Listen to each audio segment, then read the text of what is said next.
San Jose and Santa Clara County have the 7th largest homeless population in the country. We've seen the sad reality of homeless veterans and people who are mentally ill, but a lesser known population also exists here: homeless young people. We'll look at the problem and solutions on this edition of Equal Time.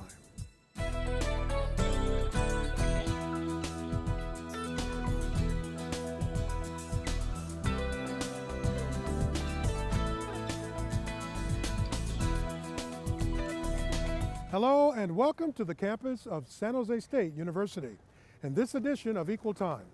I'm your host, Journalism School Director Bob Rucker. It is obvious just by taking a walk through downtown San Jose that the city has a homeless problem. But what people may not know is just how many young people and children are sleeping on the streets of San Jose and on a nightly basis. David Taub shows us the magnitude of the issue, some of the factors that contribute to youth homelessness, and the dangers facing young people who are living on the streets. You can see people day and night doing their best to survive on the streets of San Jose. And on any given night, there are more than 7,000 people sleeping in shelters and on the streets, according to the annual Homeless Assessment Report from the U.S. Department of Housing and Urban Development, or HUD. What people are less aware of is that San Jose has the highest percentage of unsheltered homeless youth in the country. According to the annual report on homelessness, there are 1,137 unaccompanied homeless youth and children in San Jose, and 92.9% of them are sleeping on the streets, under overpasses, or in places like this, St. James Park. Dwayne Reed first got to San Jose when he was 19. He was one of those kids. I just thought I'd just stay here, and I didn't have no place to sleep. I didn't know the area. And some guy I met on the street said, if you want a nice place to sleep with nobody bother you, he said, I can take you there, but we're going to have to travel. I didn't know he was going to take me up on a dirt hill in a half-completed freeway enclosure, and this is where I slept. Reed, like so many other young people on the streets today, fled an emotionally abusive situation at home, which originally caused his homelessness.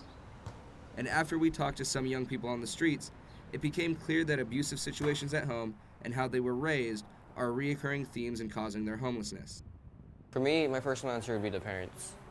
Yeah, the choices they make while they're growing up reflects on the child. Child abuse was a big factor growing up. Oh, there are many factors. The first factor, of course, is trauma at home. Young homeless people face the same dangers on the streets as adults: drugs, assault, disease, and the cold. However, their age and lack of experience only exacerbates these dangers. What type of things would a 19-year-old, 20-year-old kid be exposed to down here by the other people? You know, drugs, alcohol? Drugs, sex? alcohol. Back in 97, there was a lot of teen prostitution. According to the National Center on Family Homelessness, 92% of homeless women have experienced severe physical and/or sexual assault. Young women are at an even bigger risk of becoming victims and are easy targets for sexual predators. With the community that are the homeless community that are on drugs, or most of them are men. Women face rape, women face harassment, they face being vandalized, they face everything a woman does is endangered with, even if she's not homeless, but 10 times more now. Why does San Jose have such a large youth homeless population? The answers range from location to the weather to the economic opportunities here in Silicon Valley. The economy here. Also, the environment is a great location to set up all types of encampments. According to Zillow.com, the average cost for a one-bedroom apartment in San Jose is $2,130 a month. The city technically has rent control, but it applies only to properties that were built and occupied before 1979. Case manager at the Bill Wilson Center, Veronica Haddix, says that the huge cost of housing is one of the biggest factors in contributing to young people sleeping in a tent or in their cars.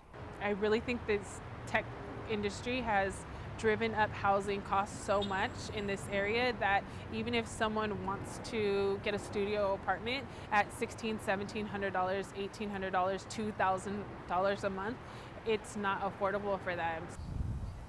It's harder to spot young homeless people in downtown San Jose than homeless adults. Because of their age, they are able to blend into the society around them. Also, many of the young people have left the downtown area for more secluded spots around the city. Hidden areas, definitely extremely hidden areas. I think it has to do with us still being young and having that kind of mentality, that imagination of, you know, and the smarts of, okay, if you're going to be homeless, what are ways to prevent, you know, from you getting kicked out or cited or something from your site? So we tend to congregate in places where you probably will not see us. When we come back, we'll take a look at a group whose goal is to help the homeless youth population of San Jose and what everyday residents can do to help these so-called invisible neighbors.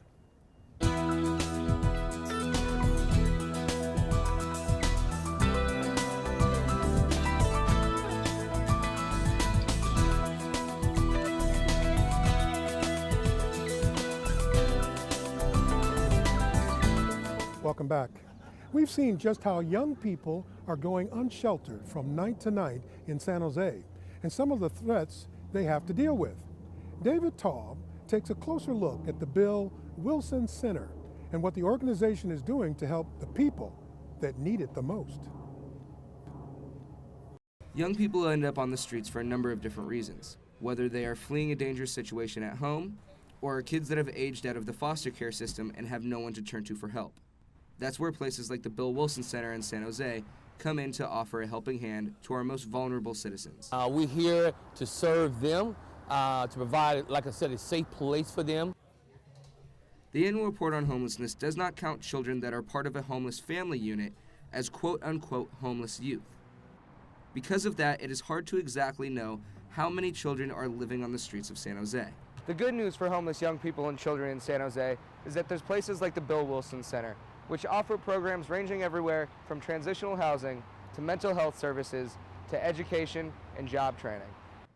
Program Director Montez explains more.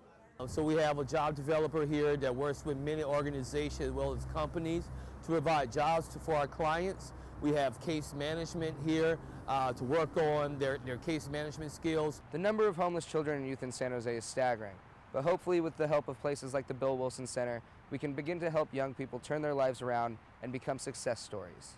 One thing that Montez stressed was that we have to keep giving these young people hope. And through that hope, we can help young people get their lives back and achieve their dreams one day. What it's all about really is about providing hope.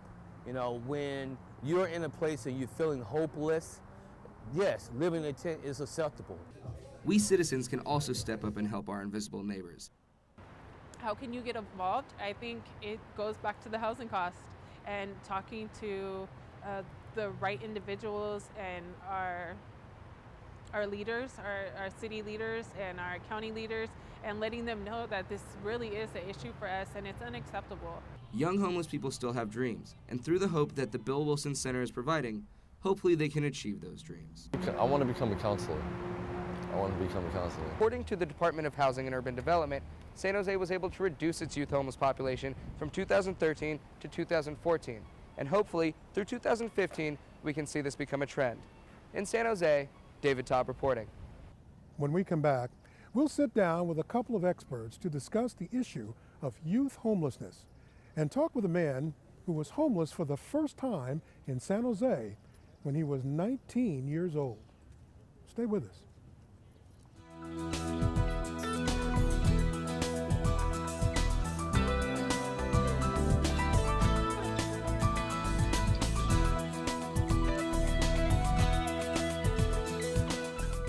Welcome back to this edition of Equal Time from the School of Journalism and Mass Communications at San Jose State. Our focus today is on homelessness with a specific focus on youth homeless here in San Jose. Let's meet our guests. Hi, my name is Dwayne and I'm a member of the Downtown Street Team based out of here in San Jose, California. I'm Marriana, the Communications and Outreach Specialist for Downtown Streets Team. I'm Montez, Program Manager for the Bill Wilson Center Drop-In Center. And I'm David Taub, and I'm the correspondent on this story. I want to thank all of you for being here. This is a topic everyone in the Valley, everyone in the Bay Area knows about, but we've never really focused on the teen aspect of it. So I'm going to ask you to start, Dwayne, and talk a little bit about your personal experience being on the streets. got homeless when I was 18, and my dad and I didn't get along, so he threw me out, and none of my family would take me in, and I didn't know anything about being homeless, so it was a hard experience for me. And along the way, I fell into drugs and alcohol, and I was raped. You were raped. I was raped when I was my first year of being homeless, and it was an experience I didn't know how to handle, and it made me drink and do drugs more. And I carried that with me for many years. It took me almost 20 years to come to grips with that. You know, even when I got off the street, even when I, even after I got off, and went back repeatedly, being homeless. It took me 20 years to get through that trauma, and a lot of teens on the streets here, they deal with similar trauma, some things worse than that. And a lot of them don't have no outlet for someone to tell that to. A lot of them, I've talked to a lot of the homeless teams here. A majority of them said they want someone to give a damn, to care about what they're going through. And Montez was saying something similar. You can relate to what he was saying? Yes, because at the Bill Wilson Center, at the drop-in center, we see that all the time. And he's absolutely right. It is a trauma. And what these kids are looking for is hope. So many people say they're hopeless, but they're not hopeless. They need hope. And that's what we do. We at the Bill Wilson Center try to provide that hope for these young people because it's so needed. So many people walk away, they say, well, can I have $1? But it's not just about the dollar, it's about that personal interaction with people because it's so important to them because they lose so much. Like you said, they're away from their family. They don't have that constant parent telling you to do the right things because I always say there's no such thing as a bad kid. Sometimes there's some bad parents out there. And that is one of the issues that we have with our homeless kids. Now, when you say there are bad parents out there, I'm sure there are people out there saying, is that fair now? Not always is the problem the parent. Sometimes it's simply the individual, the youth. Yeah, sure. So we, most of our team members are, they're all above 18 years old, but they do have pass, like he talked about. And many of them are parents who have made mistakes and in turn have lost touch with their kids. And one of the things we do at Downtown Streets team, if there's a way, we will find a way to reunite them with their kids. But it is complicated. And they've made mistakes, but that's what Downtown Streets team is about, is that, we believe in second and third and 10 chances, as many chances as it takes to get back on your feet and, get back to where you are no matter what your past is. Now, I'm going to wonder out loud for a second and say, if the public listening to this and say you give them so many opportunities to do that, is that part of the problem, though, that they know they have more opportunities to mess up? Do you want to speak to that, or I don't necessarily agree with that because, yes, there are some teenagers, just like there are some homeless people in the city that are deviant. They want to drop out, hang out, do what they want to do. Same thing with some of the homeless teens. But those get overshadowed by the ones that actually really want to get off the street, actually looking for someone that care, someone that, to talk to. A lot of the homeless teens out here on the street, they want someone to talk to, someone that genuinely wants to help them without there being some kind of ulterior motive underneath. Yeah. And, the Bill Wilson Center, they're at the forefront of that, but we need other organizations to step up, and care about these kids because we can't, in this area, we can't keep throwing away people, undesirables. We can't keep doing that. We have a lot of children on the street who the society has already deemed undesirable, that we need to care about. Now, David, you're a student in our program. Why were you interested in doing this? Well, I've always been interested in homelessness. I've always thought that, we grow up always hearing that America is the best country in the world. And if we all want to believe that, I feel that we should be able to house and feed our people, and especially our young people. And San Jose being the #1 city in the country with the highest rate of unsheltered homeless youth in the country, I'm wondering why. Why San Jose? Why not San Francisco? Why not Los Angeles? Why not New York City? What is it about San Jose in the Silicon Valley that attracts so many young homeless people? And why is it an issue that Silicon Valley is dealing with, specifically youth homelessness being so high? I'm looking for answers. Why is it us? Well, and most people don't know that San Jose is in the top 5 for homelessness in the country. Right. Whereas, Top 5. Top 5, That is yeah. amazing to That's with overall. Los Angeles Right. and New York Los City Angeles, New and York City, Seattle. San Francisco, Seattle. San Francisco is Jose. actually in the top 10. Right. So most people think they have more homeless than we do because they're more visible. Right. You know, in San Jose, they have lots of creeks and parks to hide out in. Right. But yeah, we have far more homeless than San Francisco does. But it's also about the resources. We have the resources. I get kids that come in from Kentucky, from Washington, D.C., from all over the country, and they go onto the web, they research, and they find all the resources here, like Downtown Street Team, like the Bill Wilson Center, that specialize in working with young youth. So yes, they come to this area. And I just want to go back, kids do need that fourth and fifth and sixth and seventh chance because they lack the foundation. If you don't have the foundation, there are kids who don't even know how to wash clothes. Why? Because they never had an opportunity to learn how to even wash clothes. So they need that constant reminder, that constant opportunity for chance, for change in their life. That's what we're here for. That's exactly what we do too, because we find that if we don't judge and we just welcome them back to our team each time, we've seen miracles happen where people come back and they do a complete 180 with their life. Now, when you say miracles, you mean they literally turn things around, look for a job, or try to get attached to a home, or? Yeah, we had one guy, Michael Davis, who became quite recognizable in the community. He called himself a sick puppy because he was the kind of guy, he said, he didn't want to run into me on the street. He was in Palo Alto, and he had this nickname with the police department there called 38, they call him 3850, because he would panhandle to get his 3850 to put his wife up in a hotel every night, and then he would go, you know, deal with drugs and do all this other bad stuff. And then he actually came to one of our meetings to get out of the rain, and he was looking to just get something from us. And he ended up saying, you know, thinking, wow, they really want to help me. And he became one of our spokespeople, basically. And he totally turned his life around. That's fascinating. Yeah. I think it's really important that the chances are always there. You know, I don't think that there being a lot of chances deters people from changing. I think people are going to change when they want to. Right. And no one is going to make them change. And as long as you guys, like I was at your meeting yesterday, and you guys at the Bill Wilson Center giving these chances, hopefully, I mean, I'm thinking in my head, hopefully the idea is they'll get it at some point. You know, maybe it might take them 5 chances. Maybe it'll take them 6 chances. But maybe that 6th chance is the one that they get it on. And how young are we talking in terms of the youth that are on the street? I know from my experience, there's teenagers on the street right now that 15, 14, 16, you know. I remember seeing a girl that was 12 years old, pregnant, homeless on the street, you know, at the light rail, didn't know how to get around, didn't know where to go.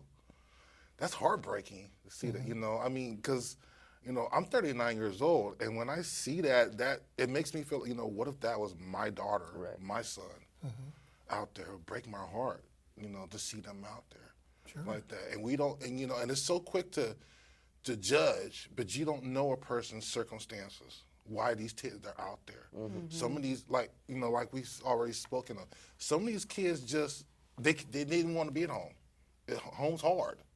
You know, some just, you know, they've been abused. They, you know, the parents are substance abuse. They just don't want to be there. We don't know the circumstances. So, yeah, the most important thing, we cannot judge. We need to just have an open mind, open heart, and be willing. That's the other most important thing, to be willing to help these teens, you know, and to genuinely help them, to figure out why are they homeless and how do we get them off the street and equip them with the resources that they need so they will stay off the streets. Well, you know, many may come here because it's Silicon Valley. It attracts a lot of people, certainly a lot of business, a lot of money. Montez, you think it might be that Silicon Valley is not doing enough? Because many in the Silicon Valley say they are doing outreach, they are trying to help, but what would you say about what more they could do? I mean, Silicon Valley is doing a lot. I know the mayor's getting task force is very much involved in the homelessness. The city itself has taken a stand and saying that, you know what, we want to help, but it is going to take more because, you know the old saying, it takes a village to raise a child. Well, guess what? San Jose is that village, and it's going to take all of us to help these kids out there and to establish that foundation for these children. Now that sounds good, and I tend to agree with you on that, but let's break it down for people who would say, now wait a minute, how do I approach a young person on the street? How do I do that without looking like I'm going to cause harm?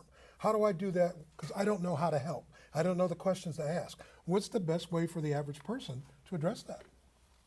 How would you recommend we do that? Because sometimes I go to the market and I see some of them outside and they panhandle and things like that. And, what I do is, I try to just really try to get down to the level, just really try to just talk to them, get a rapport, really speak to them. Ask, why are you panning out here? You want something to eat and get you there, and that kind of just opens up the door for them to talk. Because a lot of them, they're really, a lot of them generally they do. They just, they want to eat, but they just, they just don't want to go in there because the way they look or whatnot. And, But just take some time out to just talk to them, because a lot of them are very, very smart, very bright, very intelligent, very well spoken. And like I said before, a lot of them just want someone to just take 15 minutes out of their time to just sit down, talk to them. Because especially with the youth, when you talk to them and they see that you really genuinely want to talk to them, they will open up, and that they'll tear down those walls, and they'll be more receptive to just be trusting more, to open up, and that makes it easier for people to, if they have those resources available, to help them. Because like it's Silicon Valley, it seems like everybody's here is in a hurry to have a heart attack, always on the run. And my mom always told me, if God puts someone in your place to talk to them, do it. Because you never know who that person, you never know. The person you could be talking to for 5 minutes could be someone that you could save their life in that 5-minute time frame that you set aside. Yeah. Go ahead. Even if you don't feel comfortable, there's always other things you can do. You can call the city hotline for the homeless, and they will deploy an outreach team. I know Bill Wilson said we have an outreach team. So as soon as we get that dispatch, we're on our way to engage with those kids. The other way is to support organizations such as ourselves, because that will give us more resources to go out and reach those kids as well. Very good. David, you were going to say? Well, I think both of what you guys just said is a huge part, because when I'm in San Jose and I'm walking home, I go right behind Grace Baptist Church to go home. And, I'm sure we know there's a homeless community back there. And I think the value of just engagement is huge. Like, these are people. They want to be talked to. I think of how society deals with it as like our invisible neighbors. We pass by so many people on the streets without even looking in their direction. And so many of these people just want somebody to say hi to them. So ask them how they're doing. How's your day? I mean, you're a human being. The value of just communication, human communication, human interaction is something that is invaluable, I think. And you don't need technology to do it. You don't need technology. Just talk to the human being. How are you? That is the number one thing our team members tell us you can do for somebody who is on the streets. Right. You can acknowledge them, say hello, look them in the eye. Right. Something we do as staff is we hand out our resource card that has our team meetings on it, and we tell them, go to this meeting, we'll help you find a job, but you have to go to the meeting. And I mean, that's a big step, going to that meeting, because you don't know who's going to be there, you don't know what to expect. It's huge. I think that's what the public wants. Not only give them a helping hand for the moment, but also a future, some opportunity for a job, some sort of sense of purpose in life. But I'm going to go back to my student friend here. On the college campus, during the spring semester, we were hearing news stories about at San Jose State, homeless and San Jose State students not getting along very well, some issues there. Right. What about that? I think students here, they see homeless people on the campus. I mean, that's a fact of daily life at San Jose State.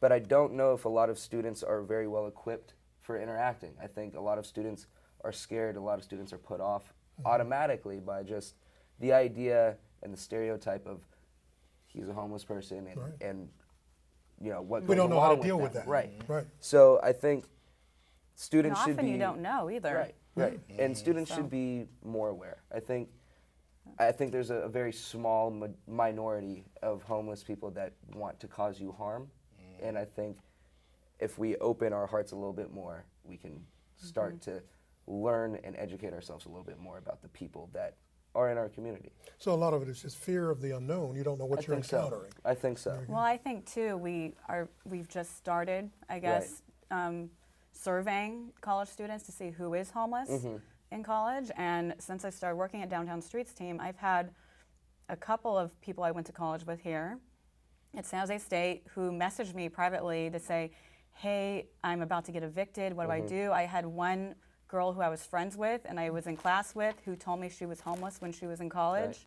I had no idea. Right.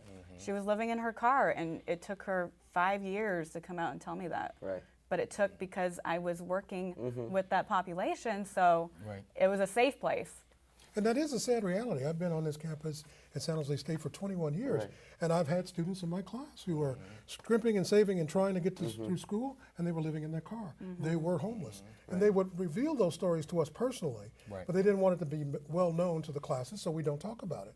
But maybe there's something else we can do, maybe to get people to talk about it on a campus or in a community setting. How do you get people to talk, to come together and talk about it? Well, I think right now, what you're doing right now, today, right now, is something that should be done all the time, a discussion. Right. Yes. You ask the question, why do you think homeless people come to San Jose State? Why do they do that? It's because they want that interaction. It's around people, Right. diversity, being able to say hello. They're looking for that personal interaction. And what a better place can you get that? Here at a university. Right. Why not? If I was in that case, why wouldn't I come here to San Jose State and be out here trying to mingle with the people, as you say? Right. And you're a youth, so You're a youth. you're young people, very intelligent young Exactly. people. You want to Absolutely. connect with them. But the other side of the coin, I'm sure the administration here would want me to say, yes, but how do we control that or at least maintain safety? Because again, we have a responsibility as administrators to make sure that the students are safe as well as any visitor. So how do we do that and not cross a line of making it seem get out? I think the university is doing a fantastic job, you know, because I know personally a lot of homeless individuals that do, you know, go on this campus, and they've never had any kind of negative interaction with the students or the campus police or anything. The campus police, they're very, you know, I remember when I was being homeless, walking on the campus and, you know, had to sleep on the campus, you know, because I didn't have no place to sleep. And I encourage you all to keep what you're doing up in helping the youth that are homeless, because somebody has to care. And that's part of that is our responsibility as well. Right. Yes. Thank you very much. Thank you for Thank you. having Thank you us. for joining us. Please come back for another edition of Equal Time.